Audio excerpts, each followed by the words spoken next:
जहां एक तरफ पूरे मुल्क में सबसे बड़े जमहूरी त्यौहार लोकसभा इंतखाबात का अमल पूरे जोश व खरोश और पुरअमन माहौल में जारी है, वहीं दूसरी जानिब जम्मू कश्मीर में गुज़श्ता 3 दहाइयों में ऐसा पहली बार हुआ है कि शिद्दत पसंद ग्रुपों ने बाइकाट की अपील नहीं की और इलेक्शन में बढ़ चढ़कर हिस्सा लिया।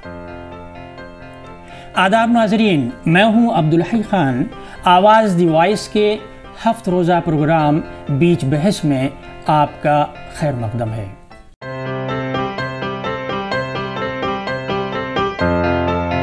हमारा आज का मौजू है जम्मू कश्मीर में लोकसभा इंतखाबात आज़ादी के नए माहौल में।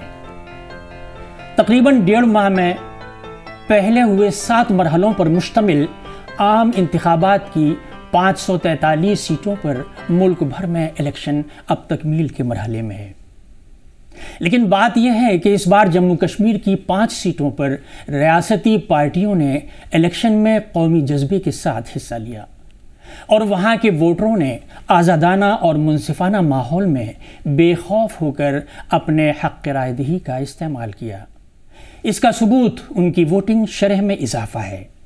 रियासत में तब्दीली कैसे आई, इस पर आज हम बात करेंगे आवाज़ द वॉइस के अंग्रेज़ी वर्टिकल की एडिटर मैडम आशा खोसा से, जो एक सीनियर जर्नलिस्ट हैं जिनका ताल्लुक़ कश्मीर से है और कश्मीर के सियासी और समाजी मामलात पर गहरी नज़र रखती हैं। इलेक्शन के दौरान कश्मीर में कुछ लोगों से आवाज़ द वॉइस के नुमाइंदों ने बातचीत की। सुनिए उनके ख़यालात। आदाब, आवाज़ द वॉइस के इलेक्शन एक्सप्रेस के इस शुमारे में आपका खैर मकदम है। मैं हूं नज़ीर गनाई। पूरे जम्मू एंड कश्मीर में जो है इलेक्शन का माहौल है और जितना भी आप लोगों से बात करते हैं आपको ये जानकारी मिलती है कि लोग जो है वोट करना चाहते हैं। ये हमें अहम वोट ज़रूरी है, मगर वोट उसको देना है जो हमारे काम करे। अभी देखो गरीब में इसमें पिछता जा रहा है, महंगाई इतनी है कि आसमान को छू रही है। पहली बात है कि जब इन लोगों को वोट, चाहे उमर अब्दुल्ला हो चाहे महबूबा हो, जो कोई भी पार्टी हो, वोट देने के बाद ये लोग नजर नहीं आ रहे। ये देखो आप पलालन की हालत देखो, यहाँ का रोड देखो आप लोग, ये पूरा जैसा कि गड़े एक मुर्गी को 100 अंडे डालकर फिर भी वैसे का वैसा रहता है। ये लोग अपने मतलब के लिए आते हैं मगर फिर नजर नहीं देते। ये हमारा मुतालबा, अगर वोट तो हमारा हक है, वोट तो देना जरूरी है, मगर वोट देने के बाद कम से कम हमारा ख्याल भी रखा करो। जिन लोगों ने आपको बनाया है उनकी देखभाल करो। बहुत जरूरी है वोट लगाना, क्योंकि हम तो परेशानी में लग गए तब से जब वोट नहीं डाला। अगर आज वोट डालेंगे कोई न कोई किसी न किसी का किस्मत चमकेगा। तो आपको लगता है कि आपकी जो मुश्किलात है वो हल होंगे आपके वोट करने? जब अपने नुमाइंदे होंगे, अच्छे नुमाइंदे जब होंगे, जब कोई ईमानदार नुमाइंदा होगा तो वो मसला हल कर सकता है। आज जो यहाँ इलेक्शन चल पड़ा, हमने हर एक टाइम वोट डाला है, मगर किस लिए डाल रहे हैं? डेवलप के कुछ डेवलप नहीं है, ग्राउंड पोजीशन पर कुछ नहीं है। ये तो लीडर आते हैं, लोग वोट लेते हैं, तो मगर ग्राउंड पर लोगों के मुश्किलात है वो हल नहीं करते हैं। सर आकर देखोगे ग्राउंड पोजीशन रोड्स हैं यहाँ, तो ये तो दावे करते हैं, बहुत से दावे करते हैं, मगर कुछ नहीं है ग्राउंड पोजीशन पर। सर वोट डालना हर एक टाइम जरूरी होता है। अब मैं आपके चैनल के माध्यम से ऑनरेबल पीएम साहब से, ऑनरेबल एचएम साहब से गुजारिश करना चाहूँगा, हमारे इन नौजवानों को अच्छी तालीम चाहिए, इन्हें रोजगार चाहिए। 30-35 साल इनके ज़ाया हुए, हमारे हज़ारों की तादाद में नौजवान जो है कब्रिस्तानों की जीनत बन गई, इनका फ्यूचर ना ज़ाया हो। हमारे इन नौजवानों के लिए एक बहुत ही बड़े पैमाने का एक एम्प्लॉयमेंट पैकेज लाइए, जिसमें हमारे नौजवानों को वो 30-35 साल की जो तलक है वो भी एक हिसाब से सबसाइड हो जाएगी। मैडम आशा जी, आपका स्टूडियो में खैर मकदम है। Thank you. और हमें खुशी है कि आपसे हमें यहाँ पर ख़ास तौर से कश्मीर के मामलात पर, इलेक्शन पर बात करने का मौका मिला। खैर मकदम है आपका। सबसे पहले मैं आपसे ये मालूम करना चाहूँगा कि पिछले, जैसे सर्वे आ रहे हैं कि पिछली 3 दहाइयों से पार्टियाँ बाइकाट करती थीं, वायलेंस होता था, लेकिन गुज़श्ता 10 बरसों के दरमियान ये क्या हुआ कि इतनी बड़ी तब्दीली आई कि इस बार लोगों ने बड़े पैमाने पर पूरी आज़ादी के साथ और बेखौफ ख़तर होकर वोट डाला। आप इस सिलसिले में हमें कुछ बताने की कोशिश करें। देखिए, जो वोटिंग परसेंटेज श्रीनगर से आई है, बारामूला से आई है, और अभी एक कॉन्स्टिट्यूंसी बकाया है अनंतनाग की, उसका वोटिंग बाद में होगा। वहाँ पे इतना एंथुजियाज्म, इतना क्या कहते हैं, खुशी का माहौल मैंने पहले कभी नहीं देखा। परसेंटेज की आप बात छोड़िए, लोग ऐसे पोलिंग बूथ थे जहाँ पे 1% वोटिंग होती थी, जहाँ पे सिर्फ वो बैठे रहते थे, वो जो पोलिंग ऑफिसर्स आते थे और कोई नहीं आता था। खौफ का माहौल था और एक तरह से टेंशन भी था, क्योंकि मिलिटेंसी तेज़ी पे थी, लोग रोज़ मर रहे थे, रोज़ फायरिंग होती थी, माहौल भी अच्छा नहीं था। और जमहूरी होना, शायद जो नौजवान कौम है उनको लग रहा था कि नहीं, शायद जमहूरियत में हमारा जवाब नहीं मिलेगा, तो उन्होंने बंदूकें उठा ली थी।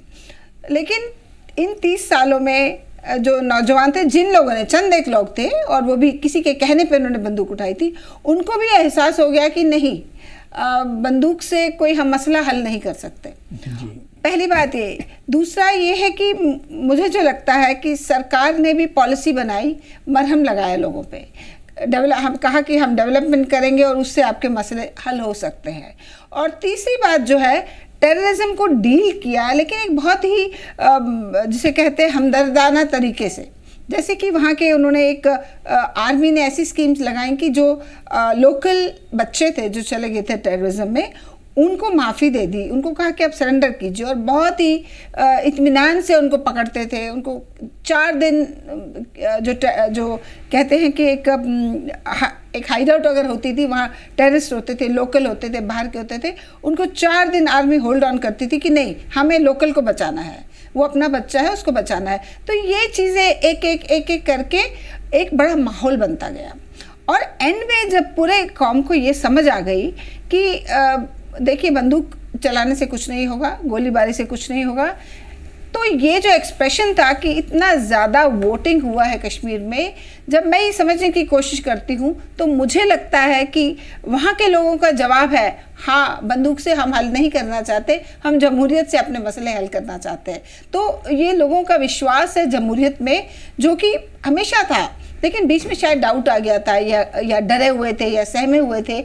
तो लेकिन अब उन्होंने खुल के, देखिए हाई साहब, इस बार सिर्फ वोटिंग ही नहीं हुई है, अब तो आंकड़े आप लेके आएंगे, इतना परसेंटेज कहीं हुआ, इतना परसेंटेज, वो अपनी जगह, खैर वो भी एक ज़रूरी एक्सरसाइज है, लेकिन जो उनके चेहरे पे एक्सप्रेशन थे जब वो वोटिंग के लिए आ रहे थे, जो खुशी थी, खुलापन था, जो वो एकदम अपना वो फ्लॉन्ट कर रहे थे, देखिए मैंने वोट किया, ये मैंने पहली बार देखा है कश्मीर में। मैंने देखिए 10 साल मैंने कश्मीर रिपोर्ट किया है वहाँ बैठ के, और उसके बाद भी मैं नज़र रखती हूँ, जैसे आपने कहा, तो मैंने इतना एंथुजियाज्म लोकसभा इलेक्शन में कभी नहीं देखा। लोकल इलेक्शन में होता था पहले, वो भी परसेंटेज कम होती थी, लेकिन पहली बार खुशी, ओपननेस और बगैर खौफ के लोगों ने वोट डाला है। ये एक बहुत बड़ी बात है, ये जमहूरियत की जीत है। जी, जैसे कि आपने बताया कि जाहिर है ये जमहूरियत की जीत है जी। इस बीच हुकूमत ने बहुत बड़े बड़े कदम भी उठाए, जैसे दफ़ा 370 को ख़त्म किया 2019 में, उसके बाद और भी इक़दाम किए होंगे, क्योंकि मैं समझता हूँ कि ये जो तब्दीलियाँ हैं दो तरफ़ा हैं। एक तरफ तो हुकूमत ने समाजी तब्दीलियाँ की, दूसरी तरफ उन लोगों के लिए वो तरक्याती सरगर्मियाँ जो अभी आपने थोड़ा सा जिक्र भी किया। मैं आपसे ये समझना चाहूँगा कि 10 सालों के अंदर जो दोनों प्लेटफॉर्म पे जो तब्दीलियां हुई हैं, उसमें तरक्याती इक़दाम कहाँ तक गवर्नमेंट ने उठाए, जिसकी वजह से ये इतनी बड़ी आई सामने कि लोगों ने बिल्कुल कहीं पर भी मुज़ाहिमत नहीं की, कहीं तशद्दुद नहीं हुआ, कहीं बॉयकॉट नहीं हुआ, और बहुत ही स्मूथ इलेक्शन चल रहा है और आखिरी सीट का बाकी है। मुझे लगता है कि आपने एक बात मैं थोड़ी सी वजाहत करना चाहूँगी। आपने कहा कि लोगों ने बाइकआउट नहीं किया, लेकिन हमें ये समझना होगा जो बाइकआउट होता था वो बहुत खुशी से नहीं होता था, वो हालात के मारे होता था, और जो टेररिस्ट ऑर्गेनाइजेशन थी और जो तशद्दुद वाली ऑर्गेनाइजेशन थी वो बाइकआउट की कॉल देती थी और कहती थी जिसने वोट डाला हम उसको मार डालेंगे, तो वो माहौल में होता था। लेकिन जहाँ तक आपने तरक्की डेवलपमेंट की बात की, तो ये हमें इसके बैकग्राउंड में थोड़ा सा जाऊंगी मैं। जब देश बहुत तरक्की कर रहा था, जब लिबरलाइजेशन आज से 30 साल पहले शुरू हुआ, तो बदकिस्मती से कश्मीर में उसी समय हालात ख़राब होने शुरू हो गए। तो वहाँ नई तो डेवलपमेंट नहीं आई, लेकिन जो पुराने जो वहाँ के इंफ्रास्ट्रक्चर था, जो स्कूल थे, कॉलेजेस थे और पुल थे, जो भी था वहाँ पे इंफ्रास्ट्रक्चर, उसको भी काफ़ी धक्का लगा। एक तो मेंटेनेंस नहीं हो पाई और कुछ टेररिज्म में वो ध्वस्त भी हो गए। जैसे पुल, एक जमात थी, मुझे याद है, उनका काम सिर्फ पुल उड़ाना था। उनको लगता था कि रास्ते टूट जाएंगे तो लोग एक आइसोलेशन में हो जाएंगे, उनको भड़काना ज़्यादा आसान होता है। ये मेरी अंडरस्टैंडिंग, और मैंने देखा हुआ ऐसा होता था। एक तो जम्मू कश्मीर पीछे रह गया था इस दौड़ में बाकी मुल्क से, लेकिन जैसे ही वहाँ हालात काबू में आए और जो सरकार समझती थी कि एक रोड़ा है 370 जम्मू कश्मीर को थोड़ी अलग पावर्स देता था, लेकिन उन पावर का इस्तेमाल ज़्यादा हुआ नहीं कभी। वो माना जाता है कि चंद एक जो फैमिलीज थी, उन्होंने अपने फ़ायदे के लिए उसका इस्तेमाल किया, लेकिन लोगों तक उसका कुछ ख़ास फ़ायदा नहीं हुआ। जो भी बहरहाल सरकार की सोच थी, जब वो हट गया तो ये ऐसा हो गया कि जैसे तमिलनाडु में इन्वेस्ट करना है एक एंटरप्रेन्योर के लिए, वैसे ही उसको जम्मू कश्मीर में इन्वेस्ट करने का भी मौका मिला। तो उसको इत्मीनान हो गया कि अब हम इन्वेस्ट कर सकते हैं। लेकिन जहाँ तक प्राइवेट इन्वेस्टर्स का ताल्लुक है, देखिए चेंज तो प्राइवेट इन्वेस्टर्स ही लाते हैं, जो जॉब्स है वो प्राइवेट इन्वेस्टर्स देते हैं। वो तो थोड़ा टाइम लगता है उनका प्रोजेक्ट बनने में टाइम, लेकिन सरकार की तरफ से जो इशारे मिले और जो कदम उठे, जैसे मैं आपको मसलन बताऊं कि रोड्स वहाँ बहुत दूर दराज इलाकों में कनेक्टिविटी नहीं थी, तो रोड बनना शुरू हुई। सबसे बड़ी बात, जो सबसे तकलीफ दह बात थी वहाँ कश्मीर के लोगों के लिए, कि 4, 5, 6 महीने रास्ता कट जाता था। एक दिन चलता था हाईवे, जो था नेशनल हाईवे, उसको वाइडनिंग पहले से कर रहे थे, लेकिन अब जो उसकी रेट था डेवलपमेंट का वो ज़्यादा बढ़ गया। और श्रीनगर और बाकी देश के बाकी हिस्सों में रेलवे जो था उसकी कनेक्टिविटी हो गई, थोड़ा सा एक पोर्शन रहता है वो हो गई। उससे देखिए जब वो पूरा कनेक्ट हो जाएगा, आई थिंक 2-4 महीनों की बात है, तो कश्मीर से एक बंदा वहाँ बैठ के, व्यापारी हो, स्टूडेंट हो, कोई भी किसी को आना हो, वो 7-8 घंटे में दिल्ली पहुँच जाएगा। कितनी बड़ी बात है। तो मैं नहीं कहती हूँ कि इन चीज़ों से ही वहाँ के लोगों का पूरा भला होगा, लेकिन उनको एक दिशा मिल गई, उनको एक डायरेक्शन मिल गई कि सरकार की मंशा ये है, वो तरक्की के ज़रिए हमारी ज़िंदगी बदलना चाहते हैं, और इसमें जाहिर है उनको खुशी होगी। और भी बहुत सारे प्रोजेक्ट हैं वहाँ पे, जैसे स्मार्ट सिटी के प्रोजेक्ट वहाँ पे लगे हैं। टूरिज्म का तो बूम है। दरअसल इस बार मैं सितंबर में गई थी, मैं भी घूमने गई थी, हालांकि मैं वहीं की हूँ, लेकिन मैं भी घूमने गई थी, और सचमुच आप मानेंगे नहीं, वहाँ पे इतना रश है लोगों का। ये अभी जो मई चल रहा है, ऑफ सीजन है थोड़ा, अभी वहाँ से खबरें आ रही कि एयरपोर्ट में पैर रखने की जगह नहीं है, तो लोगों का इंटरेस्ट भी वहाँ पे बढ़ गया, क्योंकि इस वक्त वहाँ टेम्परेचर शायद 30 बहुत बढ़िया है, लेकिन फिर भी 30 तक पहुँचा हुआ। वहाँ के लोगों के लिए बहुत ज़्यादा है, लेकिन यहाँ के लोगों के लिए तो काफ़ी अच्छा है। उसके बावजूद लोग वहाँ गए हुए हैं। तो एक डायरेक्शन मिल गई है उस स्टेट को कि हमें तरक्की की राह पे चलना है, और आने वाले कुछ सालों में वहाँ की तो जो सरकार के प्लान है, वहाँ की जिंदगी लोगों की बदल जाएगी। एक मैं आपको प्लान बताऊं क्या है, जो हमारे गडकरी साहब है, हमारे पर्यटन what is that called, surface transport मंत्री है, उन्होंने कहा है कि मैं लद्दाख जैसे एंटर करते हैं कश्मीर से, सोनमर्ग, मिनी मर्ग है एक जगह, वहाँ बिल्कुल शून्य है, वहाँ पे बर्फ है और कुछ भी नहीं, दूर दूर तक पहाड़ी नजर आते हैं। उन्होंने कहा कि इस जगह को मैं डावोस बनाना चाहता हूँ, और गडकरी जी वैसे इंसान है, जो कहते हैं वो कर देते हैं, ये हमने सब जगह देखा। और अगर वहाँ डावोस बन जाएगा, मैं आंखें बंद करके ये सोचती हूँ कभी कभी, वो कितनी खूबसूरत जगह बनेगी, कहाँ से लोग वहाँ आएंगे, और गडकरी जी ने कहा है तो बना के छोड़ेंगे। तो इस तरह की स्कीम्स वहाँ आई हैं, जिससे लोगों का हौसला बढ़ा है और लोगों को एक नई डायरेक्शन मिली है। एक बात मैं और समझना चाहूँगा अपने नाजरीन के लिए, किसी भी मुल्क में या रियासत में, ख़ास तौर से मुल्क में, नौजवान जो होते हैं वो मेमार होते हैं मुस्तकबिल के सब कुछ वही होते हैं। तो इसका मतलब ये हुआ, अगर आज नौजवान रास्ते पर आ रहे हैं, आज नौजवान समझ रहे हैं, उनके अंदर बेदारी आ रही है, इसका मतलब कहीं ना कहीं जो पुराना तबका था, जो बुज़ुर्ग तबका था, जो आज़ादी के बाद कुछ उम्मीदें लेके आया था, जो पॉजिटिव नहीं थी, क्योंकि ये इस मुल्क में, ये एक फेडरेशन है, इस मुल्क में सभी को इख्तियारात रहे हैं, उनको भी रहे हैं जमहूरी। भाई आप इलेक्शन में अपने लोग खड़े कीजिए, अपनी पार्टी के लोगों को खड़ा कीजिए और आप वोट दीजिए जिसको देना चाहें। किसी ने भी, किसी भी गवर्नमेंट ने ये नहीं चाहा। उसके बावजूद जैसे आपने खुद भी इशारा किया कि वहाँ भड़काने वाले ज़्यादा थे। तो क्या आज ये समझा जाए कि नौजवान समझ चुके हैं वहाँ के पूरी तरह से कि उन्हें करना क्या है? मुझे लगता है कि आप सही बोल रहे हैं कि वहाँ का नौजवान जो है वो एक तो उनका अपना एक्सपीरियंस हो गया। देखिए 30 साल जहाँ तशद्दुद हो रहा है, जहाँ बच्चों को मालूम नहीं है करना क्या, उठा के बंदूक चल पड़ते थे LOC क्रॉस करके। अभी हम कहाँ जा रहे हैं? ट्रेनिंग। क्या ट्रेनिंग? वहाँ बंदूक कैसे चलानी है, गोला बारूद कैसे चलाना है। तो लोगों को ऑलमोस्ट एक छोटा सा तबका था, ऐसे थोड़ी कि सब लोग इन्वॉल्व थे वहाँ पे, लेकिन वो उनकी डोमिनेंस थी। वो लोग राज कर रहे थे, जिसको कहते हैं। लोगों को लग रहा था ऐसा तो नहीं है कि यही सही है और हम गलत हैं। ये माहौल था। उस माहौल से एक तो देखिए, आपको जब खुद भी तजुर्बा होता है, मैं कई नौजवानों से मिली हूँ जो वहाँ कैंप्स में, POK में जाके कैंप्स में ज्वाइन करते थे, आके वो बदल जाते थे, कहते नहीं ऐसा कुछ नहीं है, हम लोगों को भड़काया जा रहा है। काफ़ी लोग ऐसे भी थे। लेकिन उसके बावजूद जो हमारे अंदर जो लोग हैं, देखिए पाकिस्तान क्या कर रहा है वो हमारे बस में नहीं है, लेकिन हम क्या कर रहे हैं अपने देश में वो हमारे बस में है। वहाँ पे भी जो नौजवान पीढ़ी है उन लोगों ने समझा अपने तजुर्बे से। और दूसरा, सोशल मीडिया की पावर बहुत बड़ी है।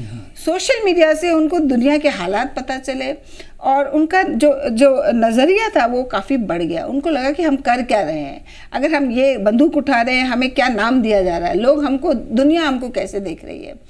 तो धीरे धीरे करके ये माहौल बदलता है। लेकिन उसमें सबसे ज़्यादा क्रेडिट में जो है वो पॉलिसी लेवल पे मैं सरकार और वहाँ की सिक्योरिटी फोर्सेस को दूंगी, इंक्लूडिंग आर्मी, इंक्लूडिंग वहाँ की जम्मू कश्मीर पुलिस थी। इतना हमदर्दाना रवैया उन्होंने अपने बच्चों के लिए जो किया, उससे बहुत बड़ा एक माहौल बदल गया। मैं हाई साहब आपको एक मिसाल दूँ, वहाँ पे एक जनरल साहब है, उन्होंने किताब भी लिखी है, जनरल ढिल्लों, टाइनी ढिल्लों। उन्होंने किताब में भी लिखा है कि हमने जब देखा कि वहाँ की जो माएँ हैं, जो बच्चों को जन्म देती हैं, जो पालती हैं, जब उनके बच्चे बंदूक उठा लेते थे, माओ को कोई नहीं पूछता था हम जाएं कि नहीं जाएं। तो माओ को ना तो जब आप कॉन्फ्लिक्ट करने जा रहे हैं ना उनको तब पूछते थे, और ना जबकि वो मर जाते थे बेचारी, वो माएँ परेशान हो जाती थी। तो आर्मी ने सोचा कि हम माओ को क्यों ना इन्वॉल्व करें। माँ करके उन्होंने एक ऑपरेशन चलाया। वो क्या करते थे, जैसे कोई लोकल टेररिस्ट फंस गया कहीं पे एक हाइड आउट में, वो उसकी माँ को बुला के लाते थे, और माँ जो अपील करती थी ना, उसको मेगाफोन देते थे, आप इसको बोलो बेटा तू आजा, हम तुझे कुछ नहीं करेंगे। तो वो एक बहुत बड़ा, वो टेलीवाइज होता था, जाहिर है आजकल रिकॉर्डिंग सब करते हैं, टेलीवाइज होता था या सोशल मीडिया पे आता था। और उसके बाद वो बात फैल गई और जो लोकल टेररिस्ट थे धीरे धीरे उन्होंने सरेंडर करना शुरू कर दिया, और उनको बिल्कुल जो लॉ के तहत उनके साथ होता है, उनको तहफ़्फ़ुज़ दिया गया, उनको रिहैबिलिटेट किया गया। तो ये बात धीरे धीरे जब एक वॉल्यूम पकड़ लिया इस बात ने, उससे भी बहुत ग्राउंड सिचुएशन जो है वो काफ़ी बदल गई है। आखिरी सवाल मैं और आपसे करना चाहूँगा, जो है तो कश्मीर से मुताल्लिक़ लेकिन थोड़ा सा पर्सनल सा है। हाँ। क्योंकि आपका ताल्लुक़ कश्मीर से रहा है और आप दिल्ली में, आप मुल्क की राजधानी में दसियों गैर मुल्की सफ़र भी आपने किए। तमाम हालात को देखते हुए बहुत अच्छी पोजीशन है कश्मीर की, और दिन ब दिन हालात बेहतर हो रहे हैं, रोज़गार में भी, सड़कें भी बन रही हैं, स्कूल कॉलेज वो सब। ऐसे हालात में क्या आप वापस जाना पसंद करेंगे कश्मीर? बिल्कुल, क्यों नहीं जाना चाहेंगे। लेकिन अभी थोड़ा वक्त लगेगा। जो मतलब मेरे जैसे लोग जो हैं, जो अब कामकाज की वजह से यहाँ आ गए हैं, या कोई मजबूरी में आ गया है, या कई भाग गए वहाँ से क्योंकि उनको सेफ नहीं लगा अपना आप, तो काफ़ी लोग वापस जाना चाहेंगे। एक तो इस इतनी बुरी गर्मी में तो मैं ज़रूर जाना चाहूँगी वापस। दूसरी बात यह है कि वहाँ दिल तो बहुत करता है जाने का, लेकिन जब तक वहाँ पे एम्प्लॉयमेंट नहीं होगी, अपॉर्चुनिटीज़ नहीं होंगी, जिनको इकोनॉमिक अपॉर्चुनिटीज़ कहते हैं, तो वहाँ जाके क्या करेंगे। वहाँ के नदी पहाड़ देखना बहुत अच्छा है, लेकिन वहाँ पे रोज़गार चाहिए लोगों को, उसको आने में थोड़ा टाइम लगेगा उस लेवल पे कि यहाँ से लोग जाके वहाँ पे जॉब्स दें। बहुत आएंगे, वहाँ पे काफ़ी नए नए एक्सपेरिमेंट्स चल रहे हैं, जैसे एग्रीकल्चर में बहुत काम हो रहा है। हमने स्टोरीज भी की हैं कि वहाँ पे एग्रीकल्चर में बहुत ज़्यादा काम हो रहा है, नई नई एग्जॉटिक फसलें उगा रहे हैं। तो वो जो वहाँ के एरिया के लिए सूटेबल है। वो बड़ी इंडस्ट्री जब खुलेंगी तब यहाँ से लोग वहाँ जाएंगे। इंशाल्लाह आप भी जाएंगे, हम भी जाएंगे घूमने भी और वहाँ रहने के लिए भी जाएंगे। मनमाशा हमारे नाजरीन को हकीकी मसाइल से कश्मीर के आगाह करने के लिए आपका बहुत बहुत शुक्रिया। शुक्रिया है साहब मुझे यहाँ लाने के लिए। नाजरीन, ये था हमारा आज का बीच बहस में प्रोग्राम। अगले हफ्ते फिर किसी अहम मौजू पर हम आपसे बात करेंगे। शुक्रिया।